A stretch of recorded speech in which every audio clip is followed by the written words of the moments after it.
Well, hey everybody, Pastor Todd here, and I've got some exciting news about the steps to regather on campus here at Beach Church. And so the first thing is, I just want to show you the graphic that shows all the steps, and let me walk it through with you. The first one is that, all online. Of course, that's where we are now. Then the next step would be having small groups in the homes, and that could be for a worship service, so you could have a watch party at your house, or it could be your small group. I would love for you to be able to do that. Then the third step is having small groups and smaller meetings on our campus. And here's the good news. All of those are in effect for this weekend. We can do all three of those, but kind of based on what we've seen from the government and our community and so forth, we feel like this is a very safe option. So I'm pleased to announce that steps 1 through 3 are already in effect for this weekend, starting this weekend. And so we're still waiting on steps 4 through 6, but let me tell you what those are. Step 4 would be groups of like 50 or more, so that's going to include things like Celebrate Recovery,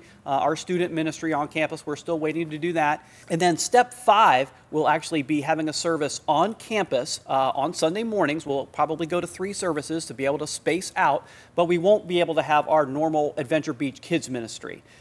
You can bring your kids for that service, but we won't have a separate ministry for them. So to accommodate that, what our plans are is to have a family service during the week on a Thursday where we can have preschool on up and be able to space out in our auditorium, and it'll again be led by our Adventure Beach team. Then finally, we'll get to step 6 eventually, where we're going to be all normal. And again, we're going to be following what the government says to us, what's going on in our community, looking to see what other churches are doing, and then, of course, just kind of taking the pulse of our own people of how we go through all of those steps. But exciting to release all those steps, and also excited to share with you that we can do steps 1 through 3 starting this weekend.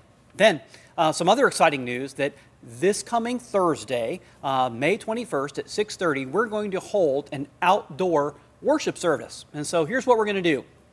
We're going to have people enter actually through the back and park into the amusement park parking lot. So if you are familiar with our food distribution, the way we're kind of directing people around Fantasy Harbor Drive and then coming in that way, that's what we're going to have you do. And we'll be parking in that amusement park parking lot. For those that are handicapped, you will be able to go through and park right by Adventure Beach in the handicapped spots there. But then we're all going to be able to space out in our own parking lot for the worship service. So we'll have one family per parking space, and then we'll stagger those. So it'll be every other space so we can socially distance. We won't have to wear masks because we're far apart and outside. And this is kind of in line with the beaches being open and parks being open and restaurants at half capacity and outside and so forth. So again, we feel like a very safe option here as well. Excited to do this because we can have worship, we can have prayer, I can share a word of encouragement, and it'll be kind of our first mass gathering together after being apart for so long. So really excited to be able to do that. So hey, listen, we're getting there. We're getting there closer and closer. I'm so appreciative of your support and your patience and your continued generosity and love for the community, and I can't wait to see you very soon.